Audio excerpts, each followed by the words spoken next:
Do you believe in ghosts? Welcome to another one of Meg's Mysteries. This story is called Would You Stop? To all of you who love a good ghost story, a spine-chilling story, either fiction or true, this is my story. Have you ever heard the expression, the hairs stood up on my neck? Well, this is one of those stories, and it's true. This happened to me, believe it or not. It happened about 40 years ago, and every time I tell the story to a person, they either look at me strange or they get scared to death. So here it is, see what you think. I was living in a quiet little town in a nice apartment complex with my two small children. It was a perfect place to raise a family, or so I thought. One night, while my two children were staying with their grandparents, I was alone at home. I had worked all week and I appreciated the time alone. I went to visit one of my sister-in-laws that lived in the next town. We sat and talked and had a good time. I didn't notice how late it was getting. I left around 12 or 1. I didn't mind driving at night. My car actually knew the way home. My sister-in-law had said, "Call me when you get home." So I wasn't thinking about anything but just driving home. It was very foggy. It always was in that area. It was a country farmland still. Now all apartment buildings were being built, but there still was woodlands, and the road that I was on was all woods and a lake. I came up to the stop sign near my apartment complex. The fog was getting thicker and thicker. Before I got to the stop sign, I noticed a strange thing. A girl was standing right by the sign. She looked like she was waiting for someone. I slowed down and I was about to ask if she needed help, but something stopped me. I just stared at her. That's when things got weird. She had long brown hair and she was dressed in a business suit and a jacket and a skirt. She had a brown briefcase in her hand. Her face was looking down as I pulled up. She looked up right at me. I couldn't see her face. Her face just glowed yellow. That's when the hairs stood up on my neck, for real. I got so scared. She was right next to me and a chill went right down my spine, so I just took off. I also sensed that she was scared and very lonely. I don't know why, but I just couldn't help her.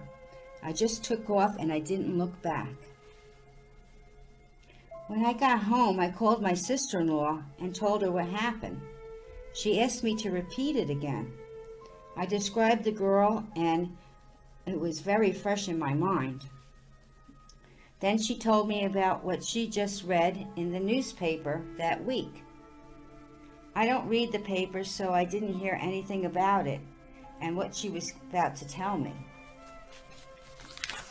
A young girl was found in those woods right by that street that I was on. And the paper said she had long dark hair and she was wearing a business jacket and skirt. They don't know how long she's been there. Some hunters found her. I didn't say anything. I didn't want to know. We both got real quiet on the phone. I said goodbye, I'll talk to you tomorrow, and that was it. Till this day, I don't know what happened or who she was. Should I have stopped?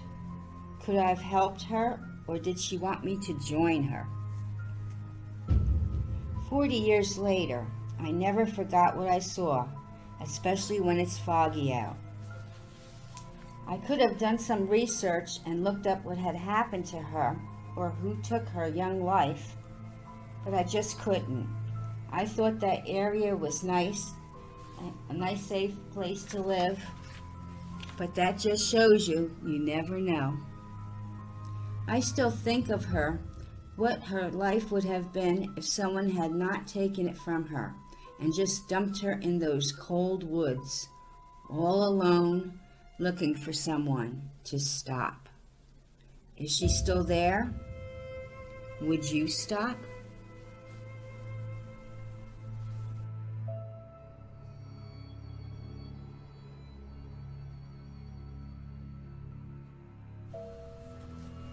Carol Ann's story. This one was passed down. It was a story I heard from my mother many times. Carol Ann is my older sister. She's 8 years older than me, and at the time of this, she was just a teenager. One evening, my mother, father, and I went to visit relatives in town. She didn't want to come. You know how teens can be sometimes. They don't like to do things with the family. It cramps their style. She liked to stay home alone and talk on the phone or watch TV, things like that. My brother was also either at work or seeing a girlfriend, so Carol was alone in the house. If you read the story of my piano lesson, it tells you about our house, how our father built it from an old barn and servants' quarters into a nice big house. It was all brick and foundation was original. It was behind the big mansion that my uncle owned in the front. I never thought of it as being so old. It was just our house, and I loved it because Dad built it, until I heard Carol's story. She was home alone and loved to watch TV and see no one to bother her, and she could do what she wanted. She was watching Lucille Ball show, or I Love Lucy. It was all over at 8 o'clock, and she was going up to her room to take a nice bath and no one to bang on the door to bother her. So she started up the steps like she always did. She turned all the lights off as she went from room to room. She didn't care about going around in the dark. Not like me, I have to have every light on. I was always scared to go into a dark room. But nothing scared Carol. Even when my brother, Butch, used to try to scare us with a blanket over himself and a flashlight under his chin, I would go running, screaming and crying, and she would just tell him, "Go bug off." Like I said, she was going up the steps, no lights on. As she started to go up, she saw something coming down toward her. A glowing figure of a lady with one hand on the banister coming down. She had a long, flowing gown all around her, and Carol couldn't see her face. Her hair was long and glowing too. At first she yelled, "Butch, cut it out!" But then she realized no one else was home. She backed up into the wall and put the light switch on, and no one was there. When we came home, she was downstairs with all the lights on in the whole house. She told my mother what was happening. I went to bed. I was too young to hear it, and I really didn't care at the time. My mother told Carol that when she first moved in, it wasn't quite finished or livable. One day, a crazy old lady came by and told her that her daughter's ghost lived there. She said she died of the fever and she used to live up in the servants' quarters, that she's not at rest. Also that her grave keeps moving the dirt away, like the coffin wants to come right out of the ground. Well, that scared my mother so much she went to see the priest. He said, "Don't worry about this poor old lady. She just misses her daughter. Just pray for her, and remember, the dead can't hurt you. Only the living can. So pray for her and for her soul to be at peace." My mother did, and never saw the mother again or anything, until Carol Ann saw something that night. Or did she?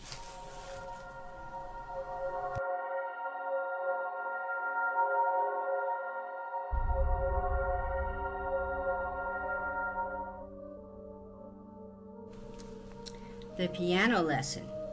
Childhood memories that stay with you so clearly, it's just like it happened right now. It makes you feel young forever, though your body isn't. Your mind can bring back memories to the happy days. So many years have gone by, but I tell you, I had the best childhood. A free and easy life. A feeling like no harm could come to you. In those days, you were on your own in your own little world. I lived in a small town, Jamesburg, New Jersey. Not many people have heard of it, but it was the best place to grow up, at least to me. All the kids I knew felt the same way. Everyone in town knew you or your family. We were safe, even walking to school or anywhere in town. Where I lived, we didn't have blocks like in the city. We had roads and streets. I lived on 54 Ford Street. It was on the outer part of town, so we all had to walk to school in those days. No buses or carpools. We all walked in all kinds of weather, rain, snow. We took shortcuts through our neighbors' yards and no one cared. You could meet up with the other kids along the way, and by the time you got to school, you had a whole group of friends, brothers and sisters, and cousins. It was great. Let me tell you about our house. My father was a carpenter, and he rebuilt it from an old carriage house and servants' quarters. We used to joke about it that was an old barn. But Dad made it a great big house, and I loved it. My mother didn't like it that much, but of course she lived in it while it was being rebuilt, and could still remember how rough it was. Like I said, it was an old carriage house. My uncle owned the big house that was in front of us. It was a big mansion on the corner of Main and Ford Street. We were in the back and had lots of land. The whole area used to be a resort, and some famous people stayed there. Eddie Cantor, an old singer, and other celebrities would come for vacation. They had horseback riding, a big lake, and a big park in town. They would go swimming and boating. It must have been quite beautiful and peaceful. But that was way before I was born.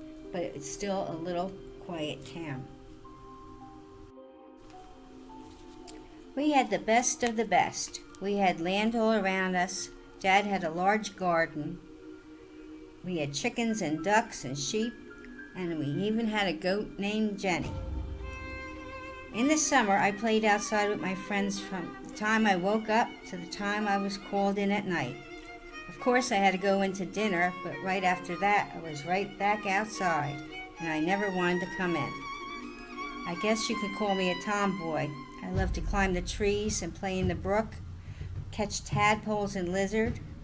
You got real good at it if you were quick enough. They used to hide under the rocks, and you were real fast, and then you can grab them. But right now, I hate crawly things or anything like that. There were 3 kids on my group that lived next door to me. I was the oldest of the gang. Then Timmy and his sister moved in, and then Marion, who lived next door to them. We all played in the great playground, and I was the ringleader. I made up all the adventures, and we had so much fun. We would go home tired and dirty, but never bored. It was always good, clean fun. One year, I think I was about 6 or 7, my mother got this great idea for some classic education. A piano was delivered to my house. Don't get me wrong, I love music. I love my old 45s on the old Victrola, the radio, but I did not have any musical talent whatsoever. My mother used to play by ear, and she used to sound like Twinkle Toes on the keys. My brother played by ear also, the boogie woogie. My sister Carol didn't touch it, and my father was always working or in the garden, so it was up to me to take lessons. What a joke that was. My neighbor Marion also got a piano, but she loved it and she played it so well. We had the same piano teacher. He was so boring. Marion was good because she taught herself, but I was just awful. Mom was paying the man who must have had cotton in his ears, or just wanted the money. I don't know how he sat there and listened to me practice, and boy did I hate to practice. Every Saturday, my sister and I would have chores to do around the house. My mom was working in town at the hardware store. In those days, most moms stayed home, but my mom went to work. My father was always working, and my sister was watching me a lot. My brother, who was 10 years older, was either working or with friends. So Carol and I would have to help around the house and clean up every Saturday. But while the cat's away, the mice would play. We would wait till Mom went to work. Then Carol would cook us a great big breakfast like bacon and eggs and toast. We would commence watching the boob tube, as Dad would call it, the television. He used to say, "It's going to scramble your brains." We had an old black and white set, and we would watch old movies like Abbott and Costello, Charlie Chan movies and mysteries, Tarzan, and things like that. We did nothing wrong, and the house was always sparkling clean by the time Mom came home, laundry done and supper on the table. One bright Saturday, I was made to stay in and practice my piano lessons while Carol did the chores. She was not in a good mood because she had to do most of the work and listen to my awful piano lesson. The phone rang. It was my aunts from New York coming for a visit. So my sister got this bright idea to walk to town and tell my mother. Till this day, I don't know why she didn't just call her. We did have a phone, an old rotary type, but it was a phone nonetheless. She said, "You stay here and practice your lessons." I was horrified. She was going to leave me alone? But you didn't argue with Carol, or else. So I did what she said. I stayed and I tried to play, but I just couldn't. Every time I stopped playing, I would hear a loud noise like giant footsteps coming down the steps. Well, talk about scared. Every time I heard it, it grew louder and louder and closer and closer. It sounded like Frankenstein monster coming down to get me. I tried to stay and practice, but I just couldn't. I got so scared, I ran out of the house and locked myself out. I just sat on the stoop in front of the house. Then my aunts pulled up. I was just sitting there. They said, "Maria, what are you doing?" I told them what happened, and they all laughed. They made me climb through the kitchen window and open the door. They told me it was my own heartbeat. The more scared I was, the louder it got. Boy, did I have some imagination. It's funny how 1 minute you're scared to death, and then the next minute it was a big joke. But the joke was on Carol, though, who got into trouble for leaving me alone. Also, I didn't have to take any more piano lessons. I was free to play with my friends, and I was a happy girl, and life was good again.